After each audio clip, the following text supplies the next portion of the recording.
Hi guys, John Galler here with the Fitness Atlantic Championships, and we're here with my friend Vince DelMonte. Vince DelMonte. How you doing today, Vince? Good, man. You feeling good? Absolutely. You feeling in a winning mood I today? feel like $1 million.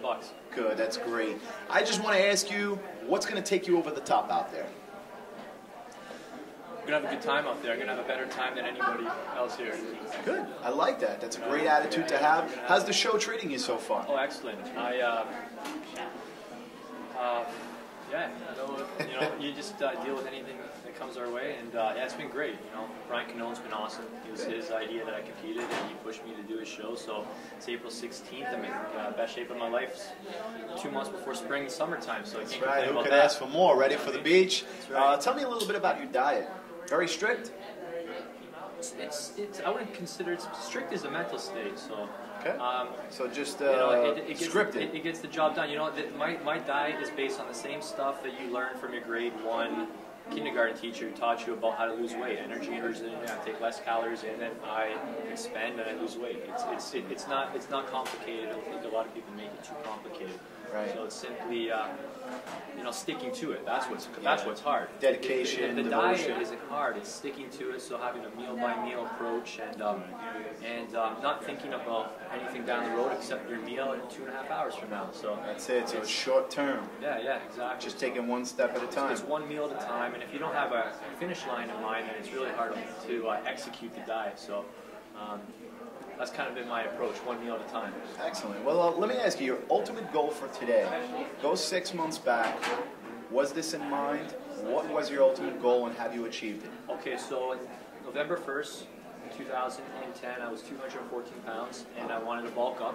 I don't believe in competing unless I'm going to look different than my last show. Okay. My last show was 2008, and I did want to add a little size, so I bulked up from 214 to 227, and I started my prep on January 1st at 227. So as of today, I'm about 197. So I've slashed 30 pounds. Excellent. In the last 15 weeks. And it might sound like a lot, but it's only 2 pounds a week, which is 1% of my body fat. Right, and So that's if the way you talk should to- do it. Talk to anybody who says what's safe fat loss, 1% of your body fat. So it sounds extreme, but it's really not. Now, is it diet and cardio?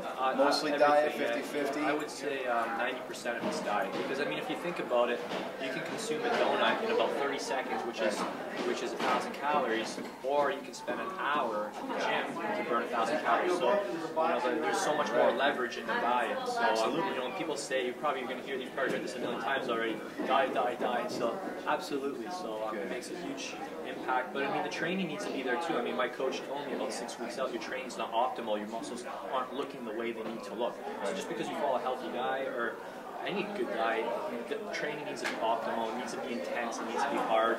And most people don't train hard enough. A lot of people are That's the concerned secret, huh? I mean, a lot of people they talk about training smart, not hard. I train hard. I train smart, but I'm more concerned with training hard than training smart. So, and I think. Tell me about your favorite body part to train. You know, I'd say shoulders it's the muscles that give you that pop factor, wow factor. The shoulders, the abs.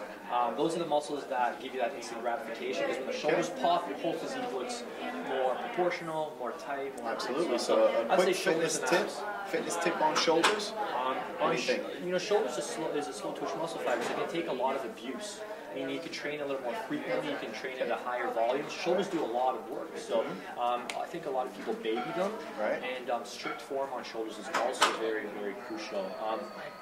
When I train shoulders, I really have trained like a bodybuilder mentality, not train like a weightlifter, so it's really focused on creating a lot of tension on the muscles as opposed to just lifting weights, which is what most people do when they go to the gym. They lift weights with no intention, with no direction, so no purpose. There's no purpose behind every rep. So excellent. Tell the people out there why you would suggest doing a fitness competition, and if you would. I think there's a lot of good reasons why to do a fitness reason, but the most powerful one for anybody is the deadline.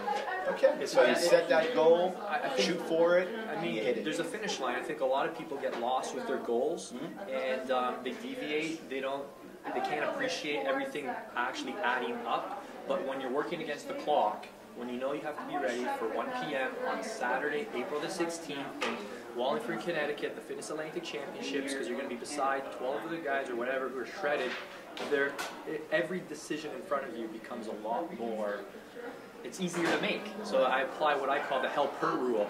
So every opportunity I have to either move my body forward or move it further away, simply ask myself, is this going to help my goals or hurt my goals? And that makes the decision-making process easy, and that just, pile on a lot of helps. You're probably going to do pretty well. Good luck out there. Thanks, It sounds man. like you did a lot of planning out there, Thanks, so man. Appreciate enjoy. that. All right. Go for first.